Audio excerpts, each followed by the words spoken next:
मित्रों नमः संस्कृताय। इससे पहले के लघु सिद्धांत कौमुदी के अपने पाठ में हमने एंगः पदान्तादति सूत्र तक का अध्ययन कर लिया है। अब हम स्वर संधि में कुछ प्रकारों को जान चुके हैं, जैसे यण संधि कैसे होती है ये जानते हैं, अयादि संधि कैसे होती है ये भी जानते हैं, गुण भी हम जानते हैं, ये पूर्व रूप भी जान गए हैं। अब इसके बाद यह एक प्रकृति भाव संधि है। प्रकृति भाव संधि प्रारंभ होता है यहाँ से सर्वत्र विभाषा गोह से। ये क्या कहता है? लोके वेदे च, आप अगर आपके सामने पुस्तक है तो वहाँ देखेंगे लिखा होगा लोके वेदे च एङन्तस्य गोह अतिवा प्रकृति भावः पदान्ते। सर्वत्र का अर्थ क्या लिखना है? लोके वेदे च, लोके वेदे च, संस्कृत दोनों में सर्वत्र, इसी को सर्वत्र कहते हैं। आप अष्टाध्यायी में देखेंगे तो इससे पहले छंदसी की बात चल रही थी, ठीक? वह केवल वेद का नियम था, पर अब वह केवल छंदसी नहीं, सर्वत्र यानी वेद में भी और लौकिक में भी। लोक में भी। तो इसलिए वृत्ति में क्या लिखा? सर्वत्र का अर्थ क्या लिखा? लोके वेदे च। सर्वत्र का मतलब क्या? लोक में भी और वेद में भी, लौकिक संस्कृत में भी वैदिक संस्कृत में भी क्या होता है? विभाषा यानी विकल्प से गोह, गो को प्रकृति भाव हो जाता है। कब? यदि उसके तुरंत बाद अत हो, ठीक? अति, अति की अनुवृत्ति आता होगा, एंगा पदान्तादति से आता होगा, जी जी जी। पदान्तादत से ही है। तो अति की अनुवृत्ति आती है यहाँ पर। इसके अनुसार क्या होता है? यह ज्ञात होता है कि लोक में और वेद में यानी सर्वत्र गो के तुरंत बाद, गो के तुरंत बाद यदि ह्रस्व आ आता है, ठीक है? गो के तुरंत बाद क्या आता है? ह्रस्व आ आता है, तो गो को क्या हो जाता है? प्रकृति भाव हो जाता है। पर वह गो क्या होना चाहिए? पदांत होना चाहिए। पहले क्या होना चाहिए? ये है गो, ठीक? यह गो क्या है? किसी शब्द का अंत होना चाहिए। गो में जो ओ है वह शब्द का अंतिम वर्ण होना चाहिए, ठीक है? जी जी। तो संबोधन में बनता है ना, बनता है गो, संबोधन में गो बनता है। शब्द का अंतिम वर्ण यदि ओ हो, केवल गो शब्द का, ठीक? गो शब्द का यदि अंतिम वर्ण ओ हो और उसके साथ साथ उस गो के तुरंत बाद ह्रस्व आ हो, जैसे अग्रम है, ठीक है? अति, पहले गो हो, गो के तुरंत बाद क्या हो? अत हो, यानी ह्रस्व आ हो, ठीक है? तो क्या होगा? उस गो के जो ओ है उसको एचो यवायावः या एंगः पदान्तादति, यहाँ एचो यवायावः से अब हो जाना चाहिए, हो जाना चाहिए ना? हो जाना चाहिए। अवंग स्फोटायनस्य नियम अभी आगे हम पढ़ेंगे, उसके अनुसार अवंग हो जाना चाहिए, होगा वो, जी जी। वो होगा, वो भी आगे पढ़ेंगे हम। अच्छा। और उसके साथ साथ एंगः पदान्तादति से एक वो हो जाना चाहिए, पूर्व रूप भी हो जाना चाहिए कि नहीं? होना चाहिए। तो अब ऐसी स्थिति में सभी चीजें प्राप्त होंगी। एंगः पदान्तादति लग रहा है कि नहीं? लग रहा है। एंगः पदान्तादति क्या कहेगा कि शब्द का अंतिम वर्ण एंग हो, यानी ए ओ हो। एंग का मतलब क्या? ए ओ, ए और ओ। यदि शब्द के तुरंत अंतिम वर्ण, शब्द का अंतिम वर्ण ये दोनों में से कोई हो और उसके तुरंत बाद अत हो, ह्रस्व आ हो, तो पूर्व रूप हो जाता है। एंगः पदान्तादति यदि सूत्र लगा लेंगे यहाँ पे तो हम क्या बना लेंगे? ये आ और ये ओ, इन दोनों में से पूर्व वाला यानी ओ बचेगा। एंगः पदान्तादति हम कल पढ़ चुके हैं ना, तो उसके अनुसार क्या हो जाएगा? ओ केवल बचेगा, गोग्रम, ऐसा वाला बन जाएगा, गोग्रम। यह जो पहले हम नियम पढ़े हैं उस नियम के अनुसार ये सही है, एंगः पदान्तादति के अनुसार, यानी भगवान पाणिनि के अनुसार यह रूप शुद्ध है, पूर्व रूप हो गया। यानी यह अग्रम का जो आ है वह इसमें मिल गया। वैसे ही आप इसको बिना अवग्रह के लिख सकते हैं, गोग्रम ही लिखेंगे तो भी सही है जी। पर यहाँ पर एक अ था, ऐसा सूचित करने के लिए बाद के लोगों ने ऐसा अवग्रह लगाना प्रारंभ कर दिया। यह पाणिनि जी ने इसका विधान कहीं नहीं किया, ठीक है? जी जी। तो पूर्व रूप संधि गोग्रम हो गई, ये एक रूप सही है, ठीक है? जी। यह आपको वृत्ति में लिखा हुआ दिखाई पड़ती होगी, पर यह इस सूत्र का नहीं है। किस सूत्र का है? यह एंगः पदान्तादति का। ये सूत्र क्या कहता है, सर्वत्र विभाषा गो जो हम पढ़ रहे हैं, सूत्र क्या कहता है कि गो पदांत हो। सुनिएगा, गो क्या हो, गो का अंतिम वर्ण ओ हो, केवल गो शब्द हो, उसका अंतिम वर्ण ओ ही हो, और उसके तुरंत बाद ह्रस्व आ हो, तो वा यानी विकल्प से प्रकृति भाव हो जाता है। क्या होता है, वा यानी विकल्प से प्रकृति भाव हो जाता है। तो जब प्रकृति भाव होगा तो क्या बनेगा, प्रकृति भाव होना यानी जैसा है वैसे का वैसा रह जाना, संधि ना होना, प्रकृति में रह जाना, अपने मूल यानी उसमें कोई भी संधि ना होना। तो ऐसे का ऐसा रह जाएगा कि नहीं, गो अग्रम, गो अग्रम, ठीक है। रह जाएगा। यह संबोधन में गो जो बना है और इसके तुरंत बाद क्या है, अग्रम, गो अग्रम। गो शब्द का अंतिम वर्ण है ओ और उसके तुरंत बाद अ है, तो विकल्प से प्रकृति भाव होगा, तो ऐसे गो अग्रम रह जाएगा। गोअग्रम का अर्थ क्या होगा सर? हैं?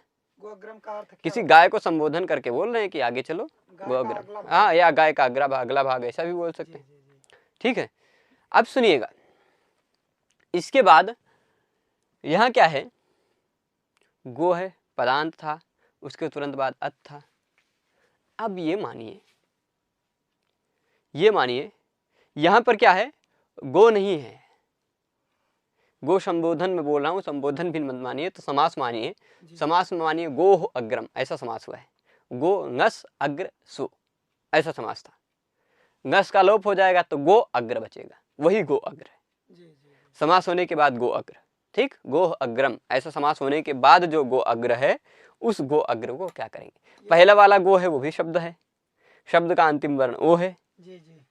पदांत ओ है, तो इसलिए ऐसी स्थिति में क्या होगा, पूर्व रूप तो होगा इंगा पदांतादति से विकल्प से। सर यहाँ समास कौन सा होगा? षष्ठी, तत्पुरुष। षष्ठी समास। ये नपुंसक लिंग कैसे चला गया सर? अग्रम शब्द नपुंसक लिंग है, तत्पुरुष शब्द जिस तरह बाद का शब्द जो जिस लिंग में होता है, तत्पुरुष उसी लिंग में हो जाता है, ठीक है।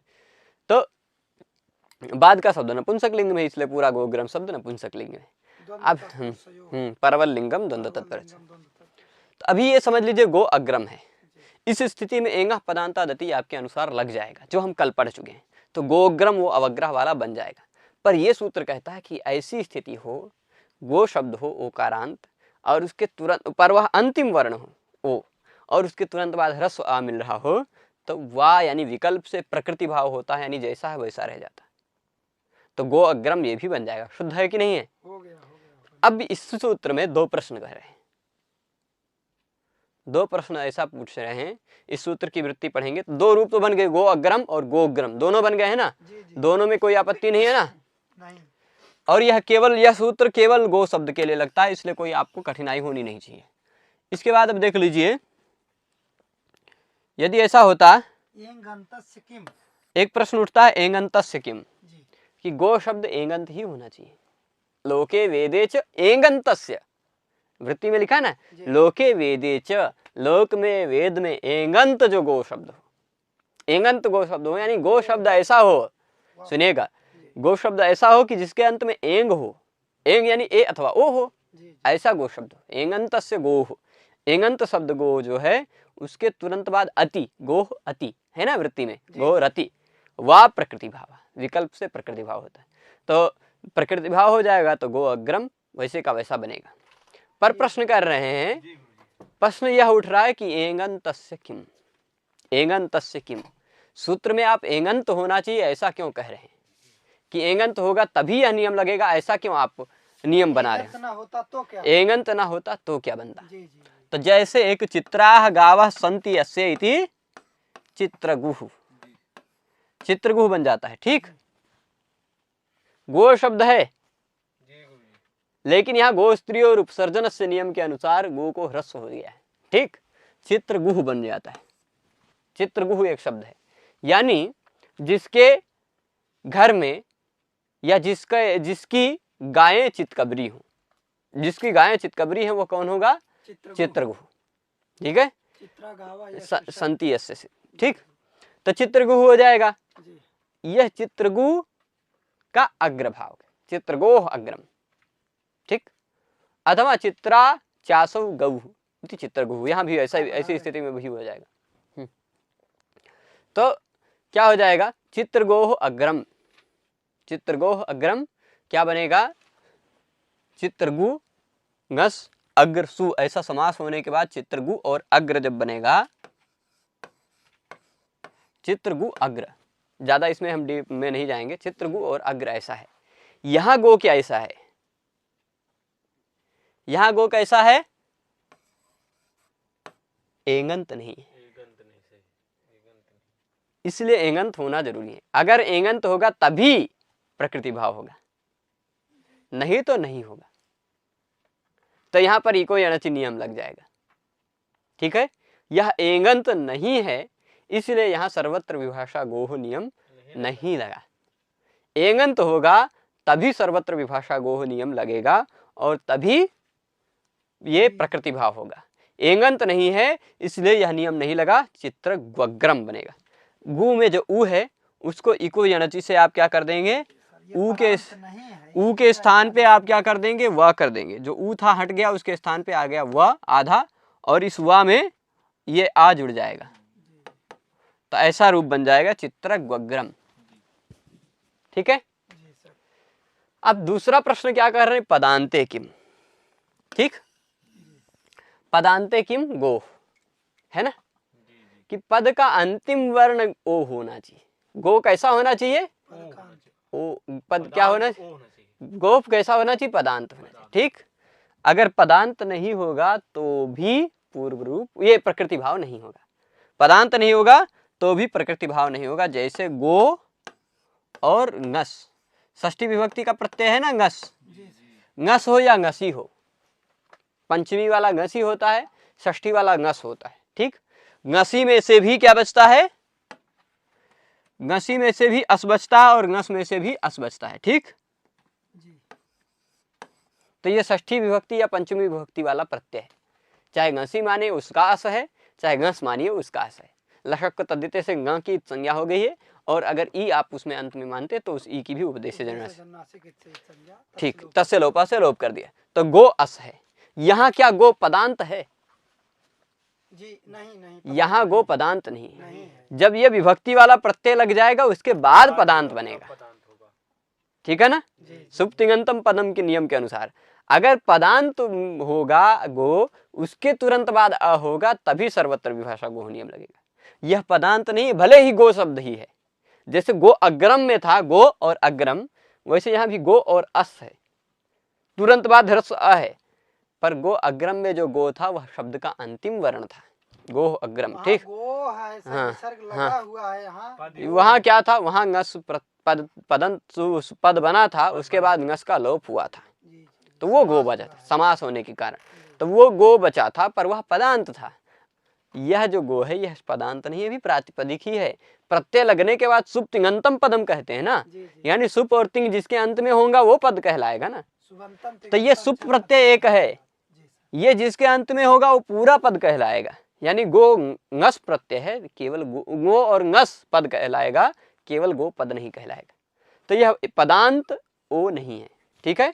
पदांत में होगा तभी बनेगा प्रकृति भाव, नहीं तो प्रकृति भाव नहीं होगा, नहीं होगा ना। तो यहाँ नियम लग जाएगा ngसी ngसोश्च, उस नियम के अनुसार क्या हो जाता है, ngसी ngसोश्च के नियम के अनुसार पूर्व रूप हो जाएगा।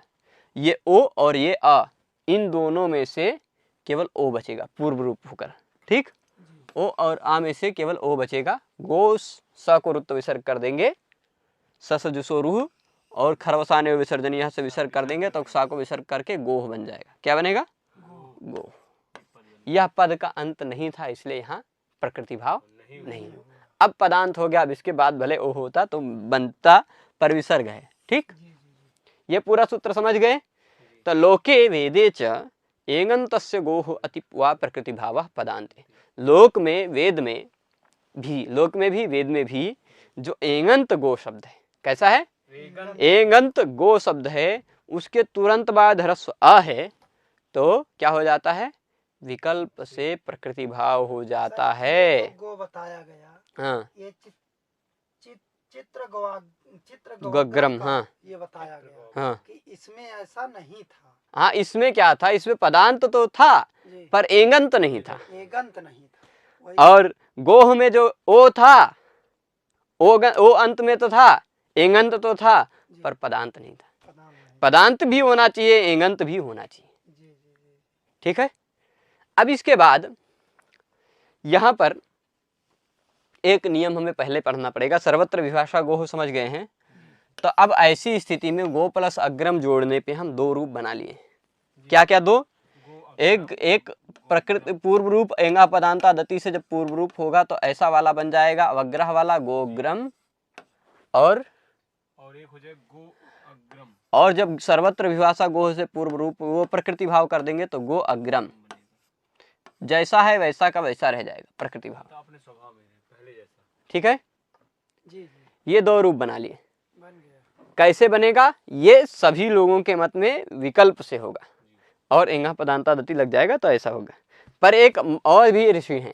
सर उनके स्फोटनस उनके मत में। जी बताइए, प्रश्न करिए। सर्वत्र विभाषा गो। हाँ। जी जी। नहीं, ये जो हो गया? दोनों सिद्ध हुए जो है गो अग्रम और गोग्रम जो बने, ये सर्वत्र विभाषा से ही बने हैं ना? ये सर्वत्र विभाषा से प्रकृति भाव होने के बाद ये नियम बना। अच्छा। और जब ये सूत्र विभाषा लगता है ना विकल्प से, तो जब ये सूत्र नहीं लगा तो एंगा पदांता दति लगने के बाद ये बन गया, इसका पूर्व रूप बन गया।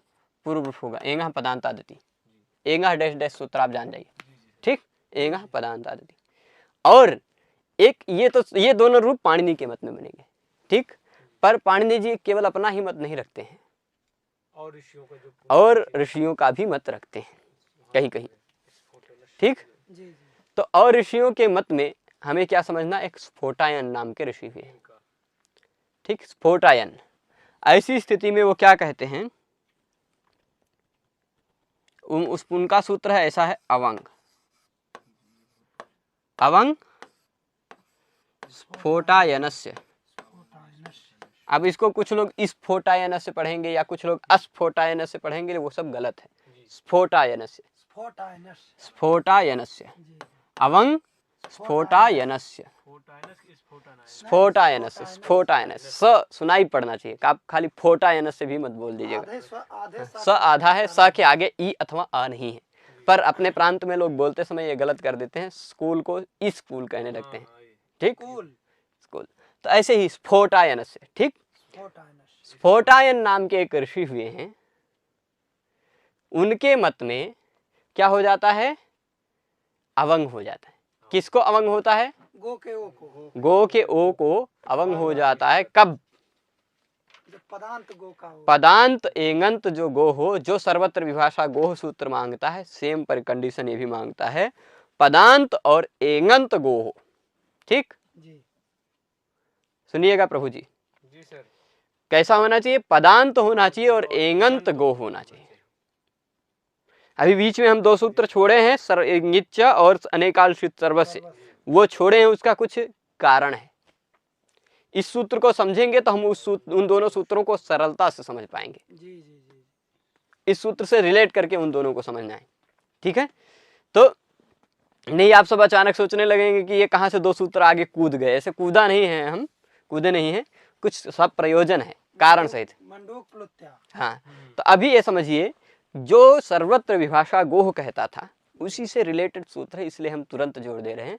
और इसमें एक प्रश्न उठेगा, उसके समाधान के लिए वो दोनों सूत्र हम समझेंगे, ठीक है। तो अब प्रश्न उठा के सीखने में ज्यादा अच्छा रहता है, उस क्रम से सीखने में थोड़ा वैसा।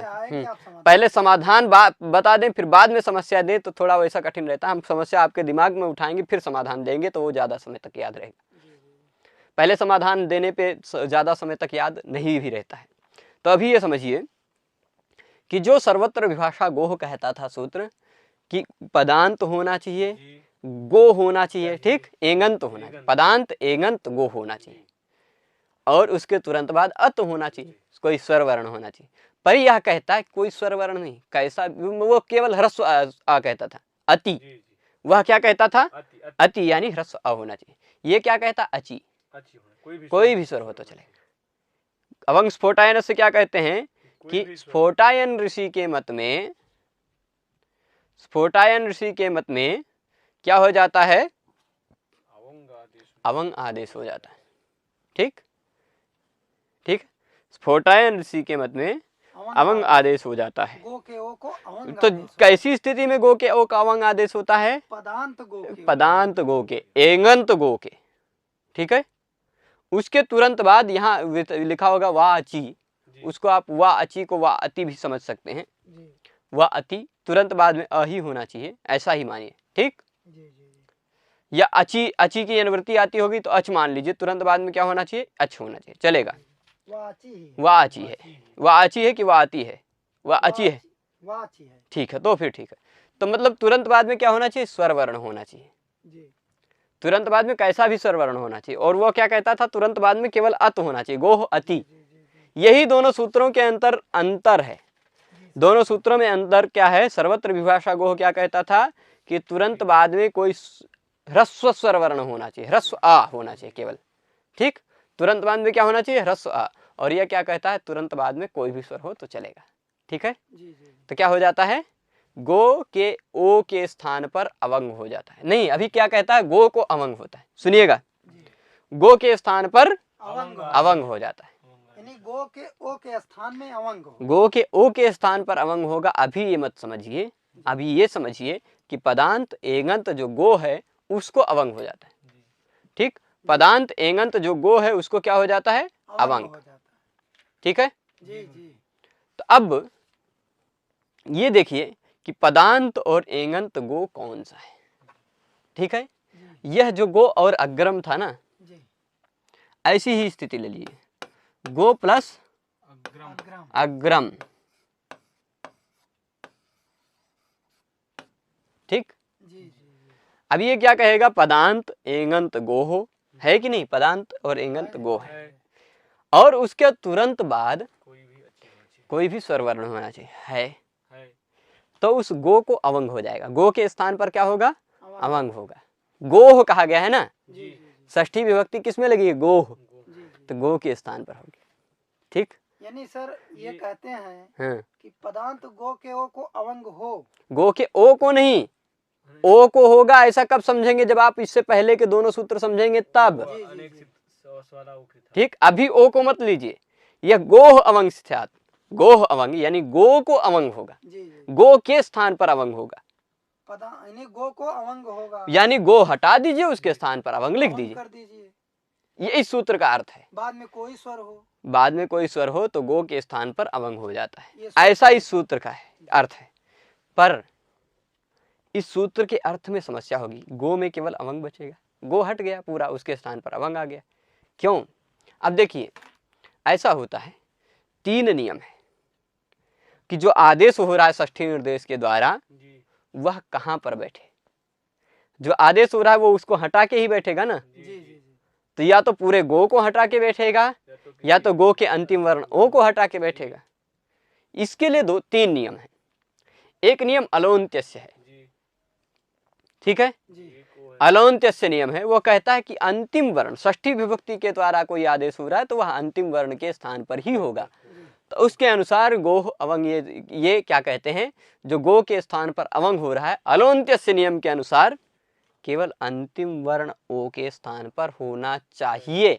अलोन्त्यस्य नियम ऐसा कहेगा। लेकिन सर पर यहाँ षष्ठी से निर्दिष्ट कहाँ है? गोह अवंग, गो के स्थान पर अवंग होगा, षष्ठी के स्थान पे नहीं है। जी जी जी तो गोह अवंग, गो में षष्ठी है, गो के स्थान पर होगा।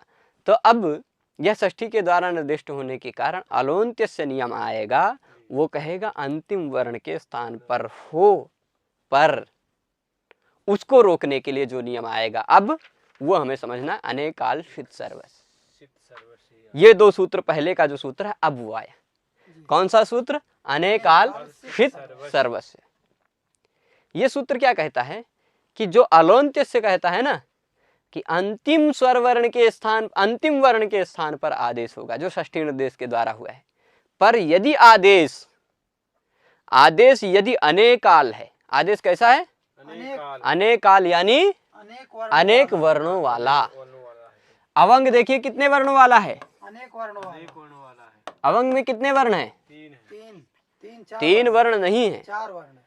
आपको यहाँ चार दिखने चाहिए पर तीन वर्ण, ठीक है। जी अवंग में कितने वर्ण? चार दिखने चाहिए, पर ङ की संज्ञा करके आपको मानना है तो 3 वर्ण है अ व अ, 3 वर्ण है ना, जी जी एक वर्ण तो है नहीं इसमें, ठीक ठीक अनेक वर्ण है, ठीक है ना। जी जी कितने वर्ण है, अनेक वर्ण है। तो अनेक वर्णों के स्थान पर जो आदेश होगा, ठीक, अनेक वर्णों वाला जो आदेश होगा वह सबके स्थान पर होगा, ठीक। अनेक वर्णों वाला जो आदेश होगा वह किसके स्थान पर होगा, सबके स्थान पर, सबके स्थान पे होगा। ठीक। अनेकाल, जो आदेश देखना है कि एकाल है या अनेकाल है। अब आपको प्रश्न होगा कि एचो ये वायावह में हमने देखा था आय औ आय आओ होता है, जी जी जी आय औ आय आओ, वही तो बताओ। यह प्रश्न होगा हाँ, यही कि आय होता था, औ होता था, आय होता था, औ। आ होता था। ये चारों भी अनेकाल हैं।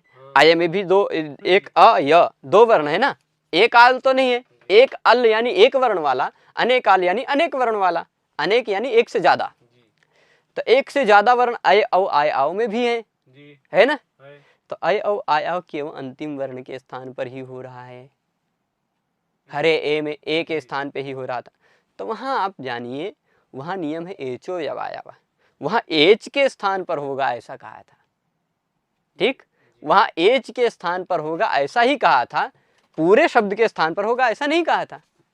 यहाँ एक, वहां केवल एचो या वायावा में आय औ अनेक अल वाले हैं, जी जी पर वह केवल एच के स्थान पे होगा ऐसा सूत्र ने स्पष्टता दी है, एचो या वायावा। जी पर यहाँ किसके स्थान पर होगा, गोह स्थाने, ऐसा तो नहीं कहा है कि एच के स्थान पे होगा। तो अब गो में पूरे गो के स्थान पे करें कि केवल ओ के स्थान पे करें, यह समस्या है। अवंग कैसा है आदेश, अनेकाल है, काल है। यानी अनेक वर्णों वाला है।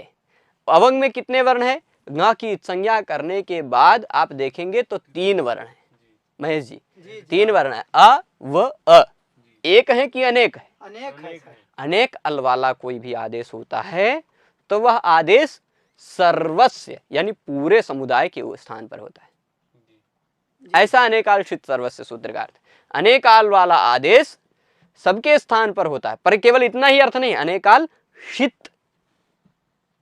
सित होना चाहिए, सा की शित, संज्ञा होना। अनेकाल और शित दोनों, अगर शित आदेश भी हो रहा है तो वह भी संपूर्ण के स्थान पर होगा। जैसे उदाहरण मैं देता हूं, आप इसको थोड़ा सा मुझे मिटाना पड़ेगा। जैसे मान लीजिए, एक वर्णों वाला हो आदेश या सित वाला हो। मान लीजिए ऐसा अष्ट है, ठीक, जी जी अष्ट है, उसके बाद क्या है, जस, जी अष्टाभ्य औष सूत्र कहेगा अष्ट के बाद आने वाले जस और शस के स्थान पर औष हो जाता है, ठीक। जी अब जस और शस के स्थान पर औष करना है। औष कैसा है, कैसा क्या करना है, औष,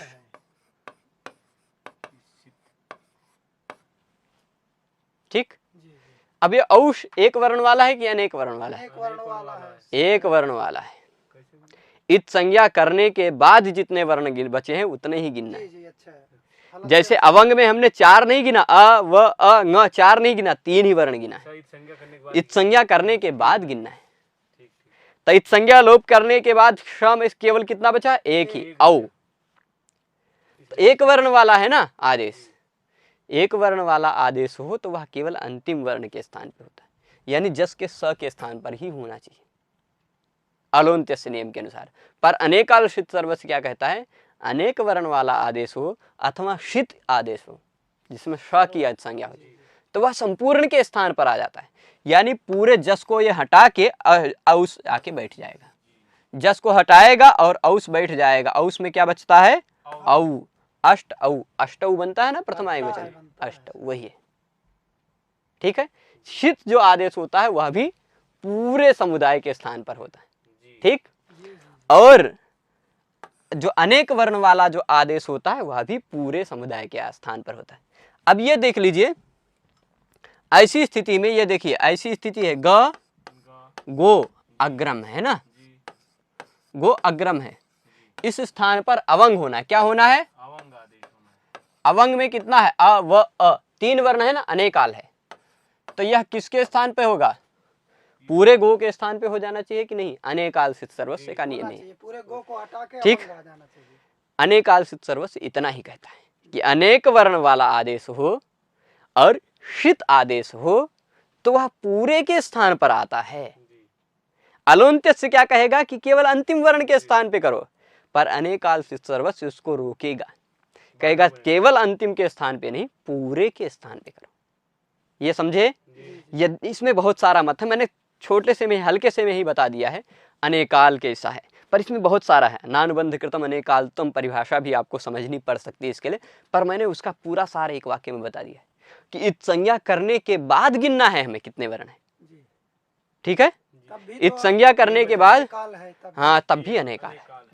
इत संज्ञा करेंगे तो 3 वर्ण है ना, अल, अ, व, अ, 3 है।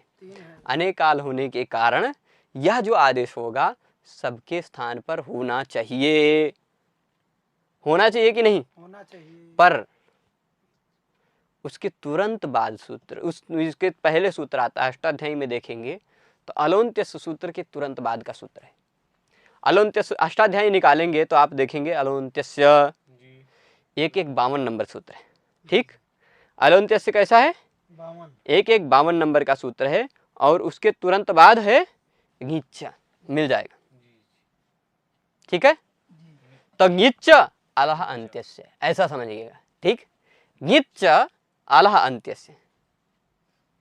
ठीक है, ये समझ रहे हैं ना? समझ रहे हैं। जो ङित आदेश होता है वह भी अलह अंत्य से, यानी अंतिम अल के स्थान पर ही होता है। यानी अब ये देख लीजिए, चाहे आनंग आदेश हो, चाहे अनंग हो, चाहे अवंग हो, नंग हो, ऐसे जो कुछ भी ङित आदेश आ रहा है वह पूरे के स्थान पे आता है। ङिच्च पूरे के स्थान पे नहीं, क्षमा करिए, अंतिम के स्थान पे। तो इसे मातृ शब्द है, मातृ में अनंग अगर हो रहा है तो केवल री के स्थान पे ही होता, माता बनता है। अनंग पूरे माता को नहीं हटा देता है।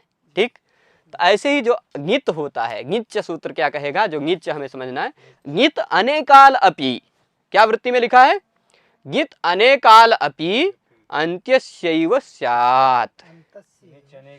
ङित, ङित जो है ना, आप ङिच्च सूत्र को समझना है आपको, तो इस सूत्र के लिए आप क्या करें, दिमाग में ज्यादा समझेंगे, बहुत सरल सूत्र है। अलोन्त्य सूत्र अगर आपने समझा है तो ङिच्च क्या कहता है?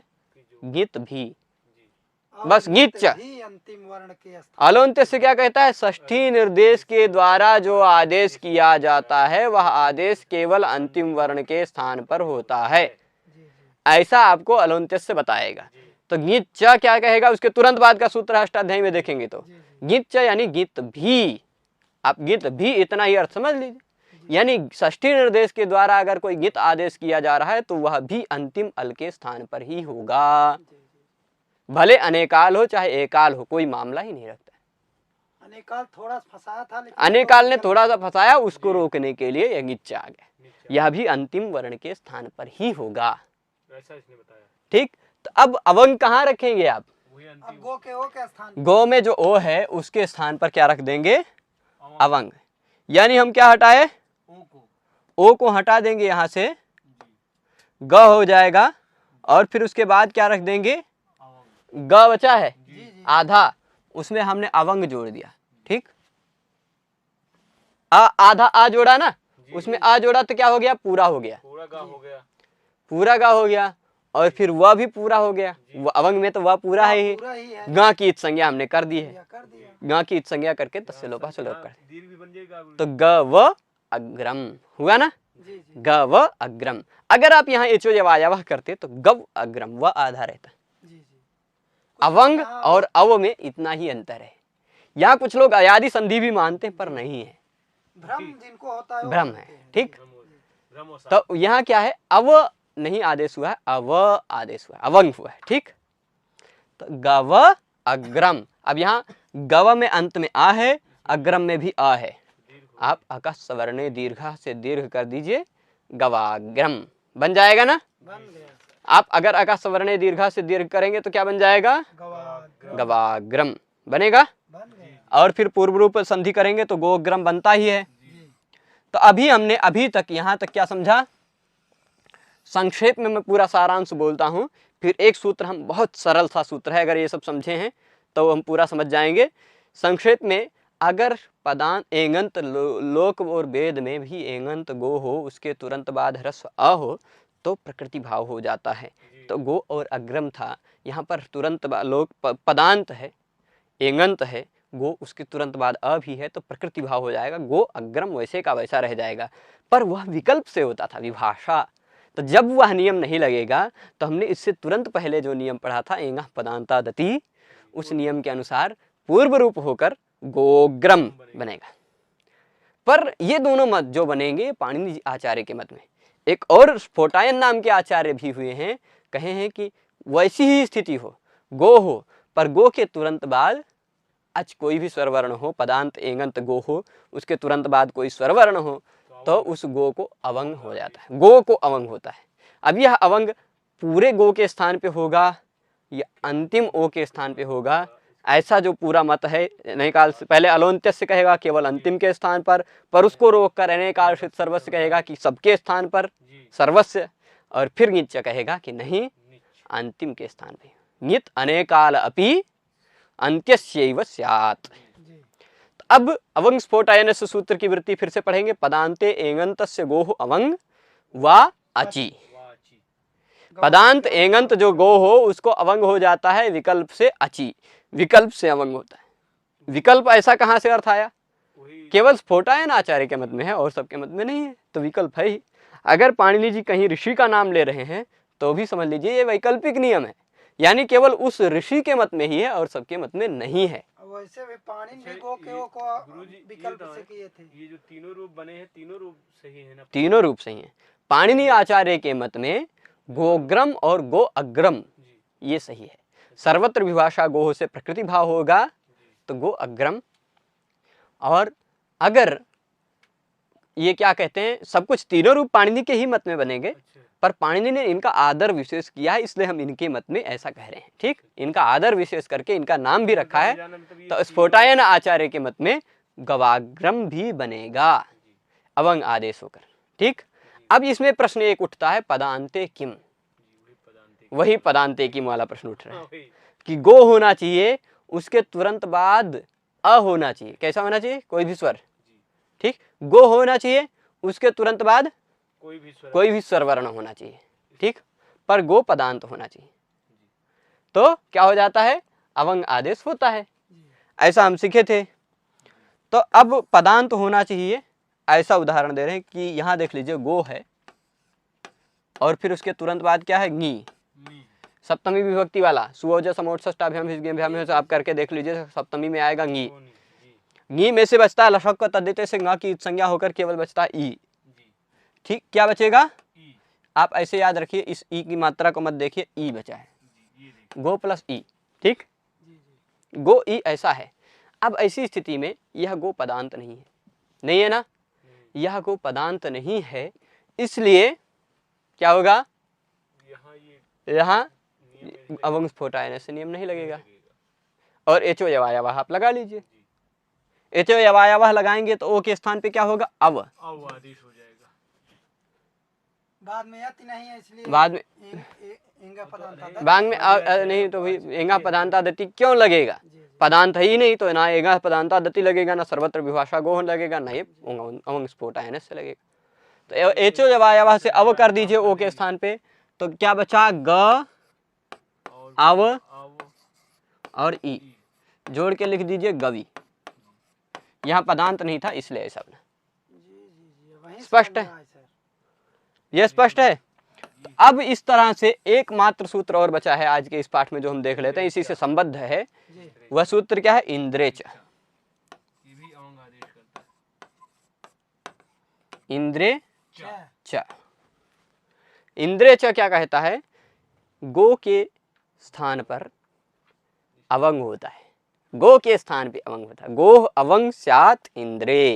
इंद्र होने पर भी, इंद्रे यानी इंद्रे में कौन सी विभक्ति लगी है? सप्तमी, यानी तुरंत बाद में इंद्र होना चाहिए। इंद्र होने पर गो के तुरंत बाद यदि इंद्र हो, यानी इंद्र के तुरंत पहले यदि गो हो, तो उस गो के स्थान पर अवंग हो जाता है। यहाँ भी आप अलोन्त्य से मानेंगे कि अंतिम के स्थान पर होगा, पर उसको अनिकाल से सर्व से रोकेगा और उसको गिच्च रोक कर केवल गो में जो ओ है उसके स्थान पर अवंग करेगा। जैसे देख लीजिए, गो है, उसके तुरंत बाद क्या है? इंद्र। ठीक, गो है, उसके तुरंत बाद क्या है, इंद्र।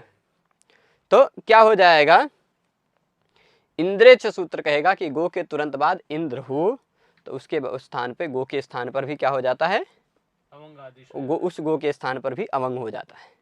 अब अवंग होगा तो किसके स्थान पर होगा, ओ के स्थान पे। ग आधा बचा, मान लीजिए ऐसा, ग आधा बचा और अवंग का अव हम अव लिखते हैं, इत संज्ञा करके मान लीजिए लोप कर दिया गा की, और इंद्र, ग अव इंद्र, जोड़ लीजिए, ये गव हो गया, गव, ये ग या नहीं है, गव है, और इंद्र है ना। इसके बाद आप क्या कर लेंगे, यहाँ पर कौन सी संधि का नियम लग रहा है, आद गुणा। ह्रस्व अवर्ण के बाद ई उ रिल आता हो तो आद गुणा से गुण हो जाता है, गुण हो जाएगा, अ और ई को स्थान पे गुण होकर ए हो जाएगा गवेंद्र। ठीक है, तो ये हुआ इंद्रेच। इंद्रेच सूत्र भी वही काम करता है जो अवंग स्फोटायन से करता है, पर अवंग स्फोटायन से सभी जगह स्वरवर्णों में कहता है केवल इंद्र हो तभी। ठीक, और ये नित्य होता है। ये नित्य होता है। ठीक, उनके मत में हाँ। जो फोटाइनस थे उनके मत में अवंग होता है, पर इनके इंद्र पर में हो तो भी होता है, ऐसा मान लीजिए। ये पाणिनि का सूत्र है। हाँ, पाणिनि इंद्रेच। का इंद्र हो, ठीक है, अवंग होगा, अगर इंद्र होगा तो नित्य होगा। ठीक है, तो इंद्रेच हो गया गवेंद्र। ठीक है, तो यहाँ तक पाठ आज हम रखते हैं। इसमें अगर आप सबको किसी को प्रश्न हो तो प्रश्न कर सकते हैं, नहीं तो आज का पाठ इतना ही। इसके बाद कल के सूत्र में हम प्लुत संज्ञा वाले कुछ सूत्र पढ़ेंगे, प्रगृह्य संज्ञा वाले कुछ सूत्र पढ़ेंगे, जिससे प्रकृति भाव संधि के पढ़ने में हमारे और गति आएगी। प्रकृति भाव संधि जो जैसा है वैसा रह जाता है, इसलिए कल का भी पाठ अपना बहुत सरल होने वाला है। अस्तु, आज के पाठ में इतना ही। पूरा पाठ देखने के लिए धन्यवाद। नमः संस्कृताय।